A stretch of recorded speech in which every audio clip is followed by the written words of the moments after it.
Hi friends, in this series of lectures, I'll try to discuss the various concepts enshrined in the economic survey of the year 2021.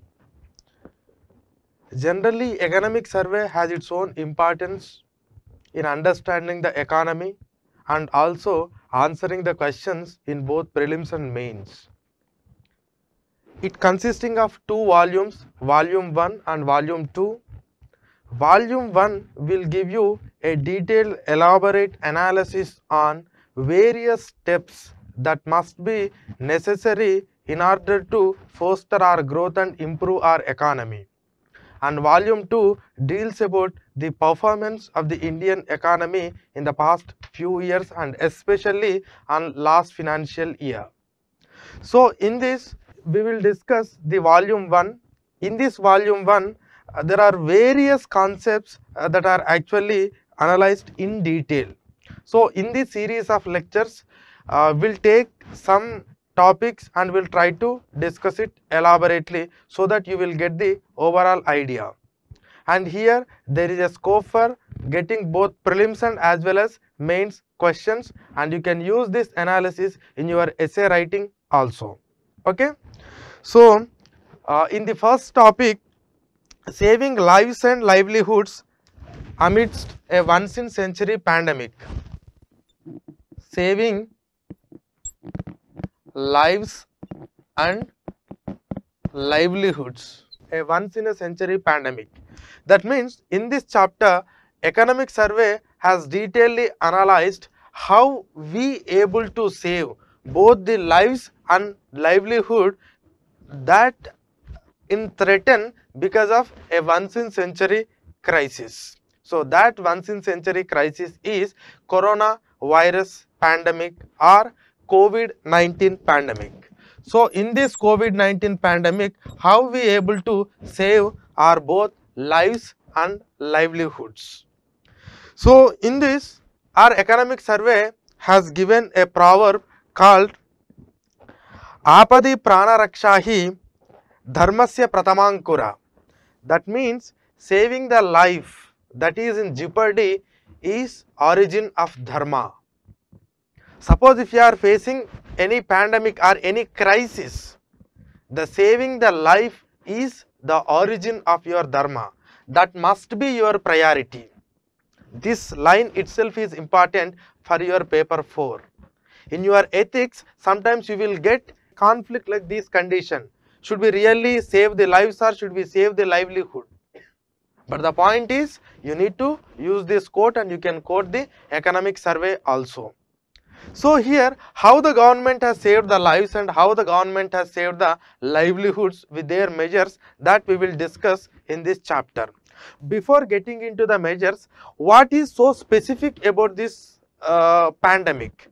What are the real challenges that the country has faced initially in order to deal with these challenges, in order to deal with this crisis? So I list out some of the topics so that you can understand. First one is the spread of the pandemic effect on network effect and huge population. So what does it mean? Network effect and huge population spreads easily from person to person. I will come to the network at the later part of discussion. Second one, it spreads through contact. Bottom of the pyramid is in danger. That means the lower strata of the society. Lower strata of society in the sense the people who lives in slums, the people who lives in a very congested agglomerates. So they are going to affect more. Next one is vulnerability of the aged people or the old people. So aged or old people. Though as a percentage it is less, but if you take the absolute number, there are so many, around 10 crore age old people are there. So they are actually, they may succumb to this COVID-19 virus. This is also one of the serious threat or the challenge that we have faced. Next, another important thing is the overburden of our health infrastructure. That means our health infrastructure is overburdened. So you need to manage all these things. Apart from these inherent things, there is a specific thing that especially deals about the nature of COVID-19 or the nature of coronavirus, nature of COVID-19. So what is that nature?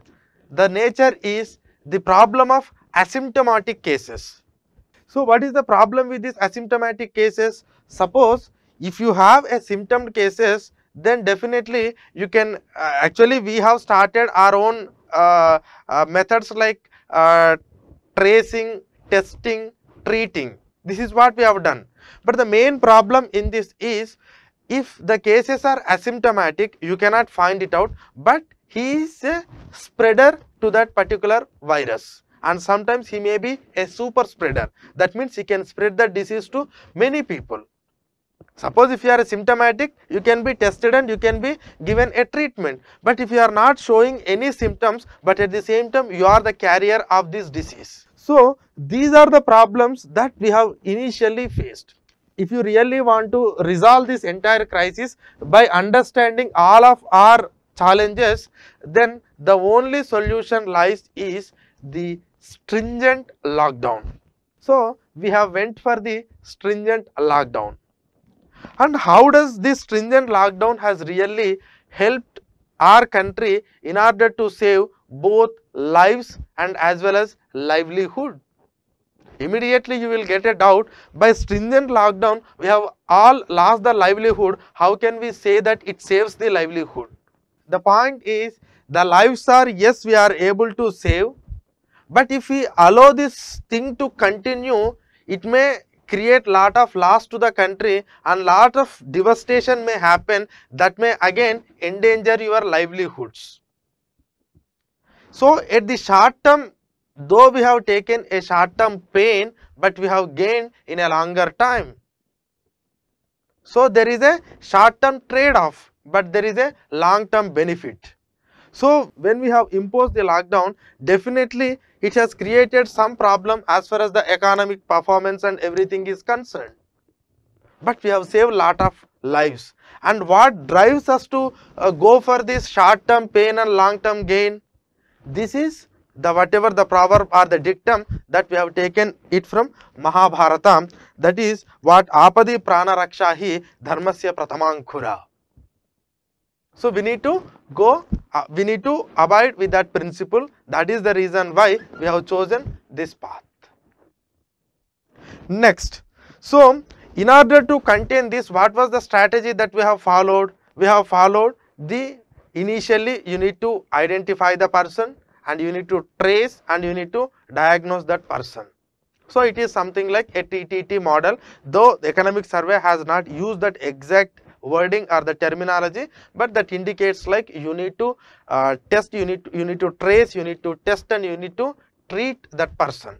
And with this stringent lockdown, the analysis has clearly given in the economic survey, like when we compared with other countries, and also probably if the lockdown had not imposed, what might be COVID-19 is going to affect the economy and also the lives. The figure they have come up is, we have able to save 1 lakh lives and 37 lakh cases. That means we prevented the 37 lakh people to affect with the COVID-19, and we are able to save 1 lakh deaths. That means probably if the lockdown has not imposed, we might have lose 1 lakh people. That means here and in order to do that, we have imposed a stringent lockdown. And here you need to understand this, because of this stringent lockdown we have lost the livelihood. But here we have done one thing, like though we have paid some cost for the economic performance, but we have saved the lives, which is the value, which is the inherent value that present in a human being. So it is a conflict between a price and value. That means we have paid a short term cost in order to save a value to a human being. That means every human being has its own value, inherent value, and that value we have identified, and that value we have recognized, and that value we have saved. For that we have paid some price. This is the analogy that is given in economic survey. So these things you can quote in your ethics paper, and be careful whenever you are attempting these type of things, okay, and must use the analogy from the economic survey so that you can gain lot of marks and your answer will also be a perfect one, okay.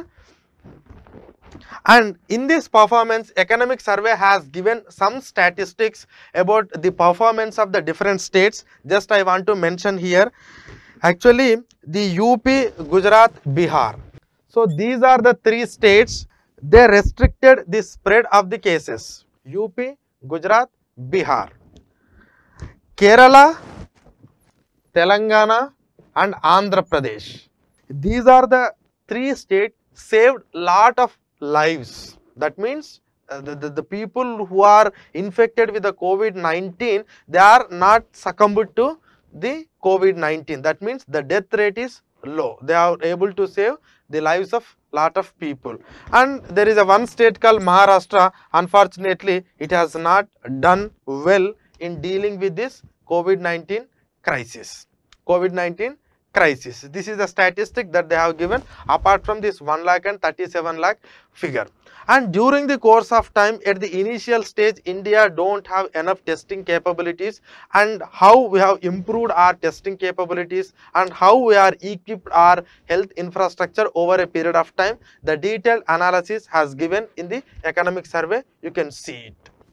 And when they are doing the comparison, initially there was an estimation thing like BCG vaccine, the vaccine responsible for TB has helped a lot. But when we are doing a cross-state analysis, this BCG doesn't work, because the BCG vaccine is given to all the states. So that means the BCG criteria has removed from that. But apart from that, how the stringency of lockdown in different states has really helped to contain the virus. And here they have devised an index called stringency index. So the stringency index is directly proportional to the number of spreading of cases and as well as the number of deaths. So that is what the outcome they have got it from the economic survey. So stringency index. So stringency index is an index which deals about the stringency of lockdown, not the stringency of something economic performance or something other thing, okay. So that is a stringency index that is also mentioned here. The next important aspect of this saving lives and livelihood is flattening of curve.